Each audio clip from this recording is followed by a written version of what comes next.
Bonjour et bienvenue chez Saint-Cyr Automobile. Aujourd'hui, je vous explique comment fonctionne un régulateur et limiteur de vitesse sur une Fiat 500. On est sur une Fiat 500X.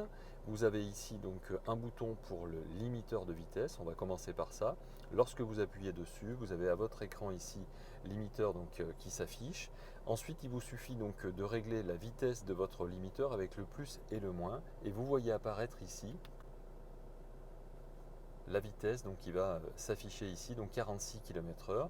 Si vous laissez le doigt appuyé sur plus, vous passez de 5 en 5 en montant. De la même façon, vous passez de 5 en 5 en descendant. Et si vous appuyez plusieurs fois de suite sur votre bouton moins ou plus, vous allez pouvoir mettre 1 km/h de moins ou 1 km/h de plus. Ensuite, vous avez deux boutons, le bouton donc CANC qui veut dire cancel et RES qui veut dire restore. Donc cancel, c'est pour mettre une pause. À ce moment-là, lorsque vous avez mis en route votre limiteur de vitesse, vous pouvez donc le mettre en pause simplement en appuyant sur cancel.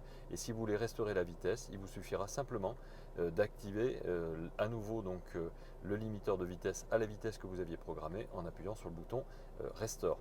Dès que vous appuyez sur ce bouton, vous allez voir au tableau de bord la vitesse qui va passer en vert.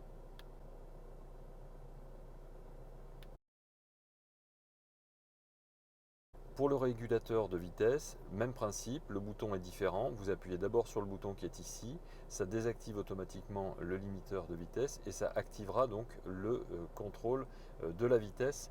Donc ça stabilisera la vitesse à laquelle vous vous trouvez à partir du moment où vous appuyez donc sur 7 moins ou 7 plus. Là vous allez pouvoir donc activer effectivement votre régulateur de vitesse.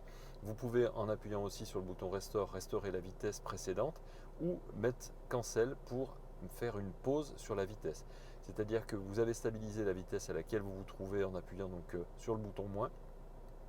Vous mettez cancel pour faire une pause et vous mettez restore pour restaurer la vitesse précédemment enregistrée. Voilà, j'espère que ça vous aura été utile.